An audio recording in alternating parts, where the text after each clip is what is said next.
On n'a même pas dit dans la langue paternelle. On dit dans la langue maternelle.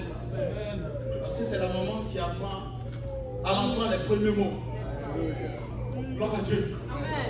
Et quand la prédication est passée, tous ceux qui étaient judaïsés ont trouvé que leur adoration est vile, nulle et non aveugle. Mais alors mes frères, s'il en est ainsi, que ferons-nous? Que devions-nous faire pour être inclus dans le groupe de ceux qui peuvent être sauvés? Ok, attendez mes amis, Jésus m'a donné l'ordre de fabriquer ces brebis. Amen. Alléluia. Alors vous voulez savoir ce qu'il faut faire pour appartenir à l'église? Parce que celui à qui le Seigneur a dit, Simon qui est pierre, sur cette pierre, je bâtirai. C'est pas je bâtis, je bâtirai. C'est futur. Mais ce futur est arrivé. L'eschatologie est maintenant en présence du jour. Alors, il y a 3 conditions primaires. Il y a ce que le candidat à l'église doit faire. Il y a ce que le représentant physique dont son père spirituel va faire. Et il y a l'action de Dieu aussi dans sa vie. Alléluia. Toi-même, tu feras quelque chose. Ton responsable spirituel fera quelque chose. Et Dieu mettra son cachet. Alléluia. Alléluia. Alors Simon,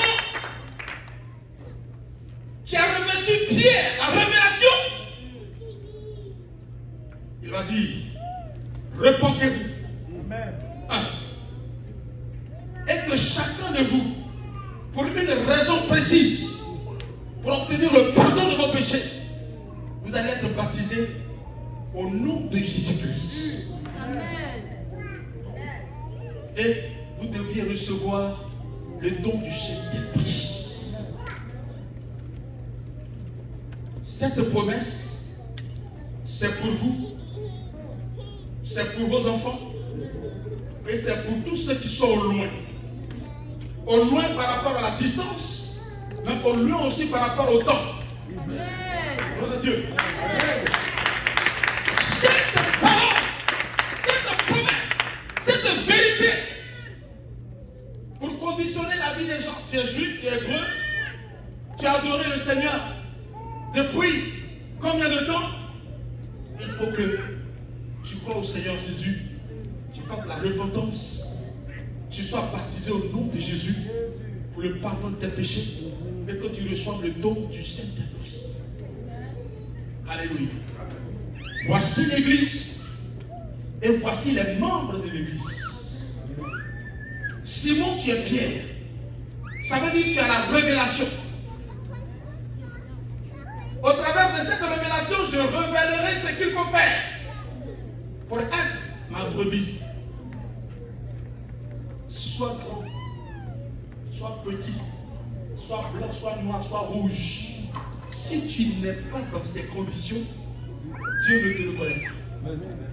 Tu n'es pas dans l'église du Seigneur Jésus. Alléluia. Il y a des gens qui disent, Jésus lui-même il a dit dans Matthieu chapitre 28 verset 19, allez faire de toutes les nations les disciples, baptisez-les au nom du Père et du Fils et du Saint-Esprit. Ce n'est pas Jésus lui-même qui a dit, Simon tu es Pierre, sur cette pierre je bâtirai mon église. Ce n'est pas Jésus lui-même qui dit, Père mes brebis, Père mes agneaux, Père mes brebis, Père mes agneaux. Est-ce que Jésus a dit 2 fois, baptisez au nom du Père, du Fils et du Saint-Esprit? Alléluia. Attention. Quand tu viens au Canada, depuis l'Afrique, et que ton visa est périmé, et que les policiers t'ont attrapé, on peut te rapatrier. Tu vas te mettre à jour, tu vas revenir. Mais si tu as raté le ciel, il n'y a pas la possibilité de venir et se refaire pour partir. Tu es à destination en paix. Et c'est terminé. Décide-toi. Prends l'engagement. Rentre dans l'église du Seigneur Jésus. Rentre dans l'église du Seigneur Jésus. Qu'attends-tu? Qu'attends-tu? Qu'attends-tu?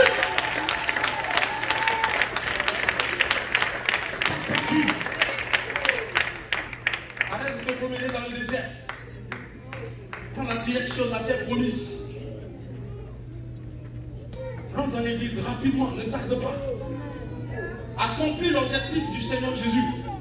On ne fait pas le baptême au nom du Père, Fils et Saint-Esprit, ça n'a pas de sens. Ça n'a pas de valeur. Ça ne produit rien, ça n'apporte rien. Et celui à qui le Seigneur a révélé sa nature, a révélé la raison pour laquelle Jésus est venu. Il y a beaucoup qui prétendent croire au Seigneur Jésus, mais ils ne croient pas au Seigneur Jésus. Croire au Seigneur Jésus relève de deux choses seulement. Croire au Seigneur Jésus ne veut pas dire accepter de penser qu'il y a un monsieur qui s'est promené en Palestine, qui a opéré des miracles, qui a fait des prodiges, qui a ressuscité mort. Ce n'est pas la foi en Jésus. Amen. J'ai déjà parlé de ça à l'église de l'Est. Mais le Seigneur veut que j'en parle encore. Pourquoi il faut nous baptiser au nom de Jésus? Prenez 1 Jean chapitre 5. Lisons le verset 6 à 7. Alléluia. 1 Jean chapitre 5. Verset 6 à 7 dit. C'est lui, Jésus-Christ, qui est venu avec de l'eau et du sang. Non avec l'eau seulement, mais avec l'eau et le sang. Et c'est l'esprit qui rend témoignage. Parce que l'esprit est la vérité. Les instituts bibliques ne sont pas la vérité. Les docteurs n'ont pas la vérité. Les apôtres n'ont pas la vérité. Le Saint-Esprit rend témoignage. Parce que le Saint-Esprit est la vérité. Alléluia.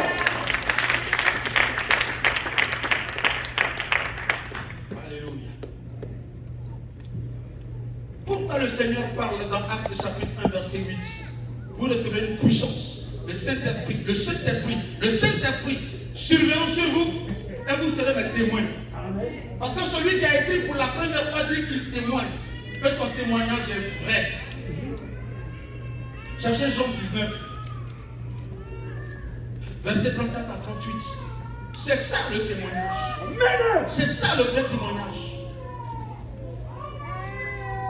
Alors, dans Jean 19, verset 34 à 35, mais un soldat lui perça le côté avec une lance. Et aussitôt, il sortit du et de Jésus est venu avec de l'eau et le sang.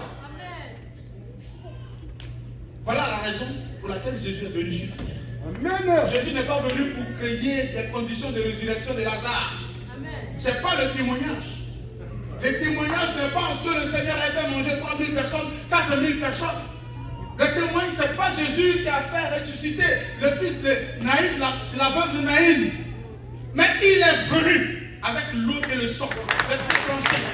Disons le verset 35. Témoignage. Celui qui l'a vu a rendu témoignage. Et son témoignage est vrai. Et il sait qu'il dit vrai. Afin que vous croyiez aussi. Alléluia. Cherchez 1 Timothée chapitre 2. On va lire le verset 6 au verset 7. Témoignage. Qu'est-ce qui est relatif à ce témoignage? 1 Timothée chapitre 2. On peut commencer depuis le verset 6. Alléluia. Alors lorsque nous commençons au verset 5, 1 Timothée chapitre 2, nous pouvons lire. Car il y a un seul Dieu. Il n'y a pas deux dieux. Il n'y a pas trois dieux. Il y a un seul Dieu. Et aussi un seul médiateur entre Dieu et les hommes. Jésus-Christ homme. Verset 6 maintenant. Qui s'est donné lui-même en rançon pour tous. C'est là le témoignage. C'est là le témoignage. Il est venu avec de l'eau et le sang. Et c'est l'esprit qui rend témoignage. Jean chapitre 8, verset 35 dit, j'ai rendu témoignage. Et je sais que mon témoignage est vrai. Et vous recevez une puissance. Le Saint-Esprit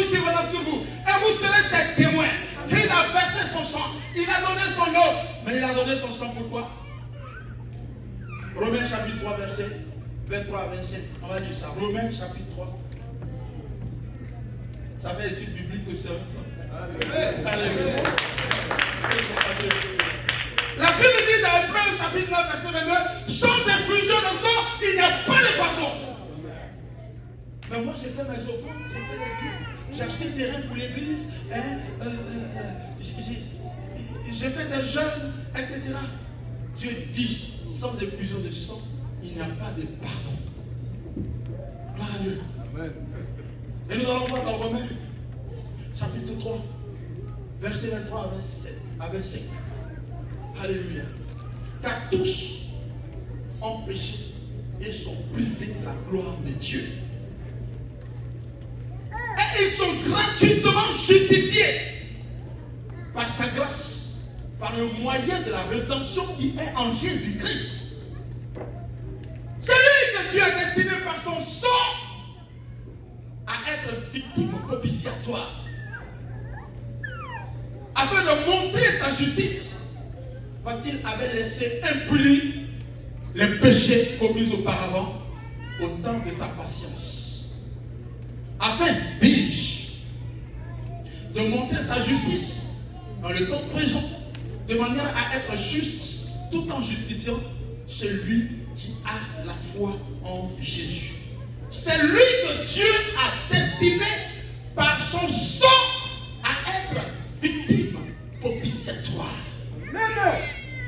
Quand vous étudiez l'Ancien Testament, dans le tabernacle, il y a l'arche d'alliance de l'Éternel. Et il y a la couverture qu'on appelle le propitiatoire. Quand le temps vient, le souverain sacrificateur va faire l'aspersion du sang du taureau sur le propitiatoire. Il peut mourir là-bas s'il part avec le péché. Donc il porte son habit sacerdotal et puis on met une corde sur son pied et le bout de sa robe est attaché des clochettes. Donc quand il marche, on entend